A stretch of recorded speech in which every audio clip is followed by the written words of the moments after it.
আসসালামু আলাইকুম। আপনাদের সাথে নতুন একটা রান্না নিয়ে চলে আসলাম। আমার মেয়ে খাপসা খাওয়ার জন্য বায়না ধরেছে, সেজন্য অল্প একটু মুরগির মাংস ছিল, ভাবলাম যে খাপসা তৈরি করে দিই।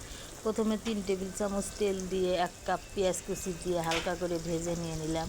তারপরে হলুদের গুঁড়ো দিয়ে দিলাম 1/2 টেবিল চামচ, লাল মরিচের গুঁড়ো দিলাম 1 টেবিল চামচ, আদা রসুন বাটা দিয়ে দিলাম 1 টেবিল চামচ ভরপুর দিয়ে একটু স্বাদ মতো লবণ দিয়ে দিলাম।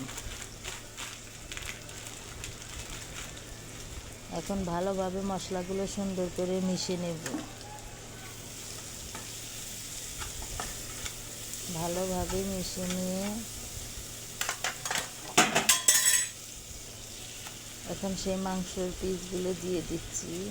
6-7 পিস মাংস হবে, দিয়ে ভালোভাবে ঢাকনা দিয়ে একটু ঢেকে রেখেছিলাম। এখন উল্টে পাল্টে দিয়ে মাংসের সাথে মশলাগুলো ভালোভাবে মিশিয়ে দেবো। মিশিয়ে দেওয়ার পরে একটু পানি দিয়ে দেবো।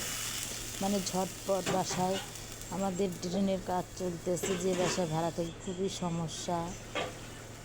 আর এই পাশে একটু বাইরে গেছিলাম মেয়ের কেনাকাটার জন্য। মেয়ের খুবই খিদা লেগেছে, তাড়াতাড়ি সেই জন্য ঝটপট রান্না করে দিতেছি।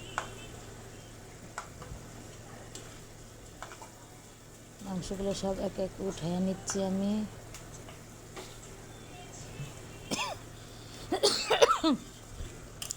আগে থেকে সুন্দর করে চাউলগুলো ভালোভাবে সুগন্ধি চাউল কষলে ধুয়ে রেখেছিলাম। এখন চাউলগুলো দিয়ে ভালোভাবে নেড়েছি।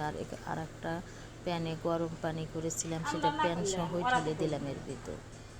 কী করবো, এখন কোনো স্টাইল করার টাইম নাই, ভালোই করে না। মেয়ের খুবই ক্ষুধা লেগেছে, সে খুব কান্নাকাটি করতেছে, তাড়াতাড়ি খাবে, সেই জন্য 4-5টা মরিচ দিয়ে ঢাকনা দিয়ে ঢেকে রেখেছি। আর এই পাশে যে মাংসগুলো ভালোভাবে উল্টে পাল্টে নিচ্ছি, মচমচে করে একটু ভেজে নিচ্ছি।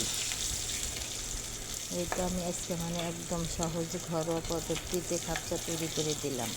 বাইরের মতো না, রেস্টুরেন্টের মতো না। এটা যে কী যে মজা ছিল, কী যে লোভনীয় ছিল। এটা হচ্ছে একটা মায়ের হাতে রান্নার স্বাদ।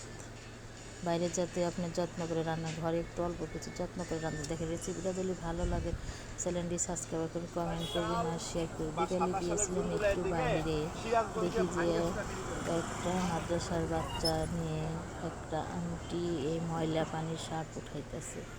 কি যে ওদের কষ্ট। রাত্রে দেখলাম একটা চাঁদকে সালাম দিলাম, চাঁদকে এখনও দেখি নাই সবাইকে। তারপরে বিকেলে যে একটু মজা 50 টাকার খুবই ভালো হয়েছে, কিন্তু একটা দিলে ভালো হইতো, মোমোটা সেই স্বাদ হয়েছিল। বাসায় খাই। তো আল্লাহ হাফেজ, সবাইকে ধন্যবাদ।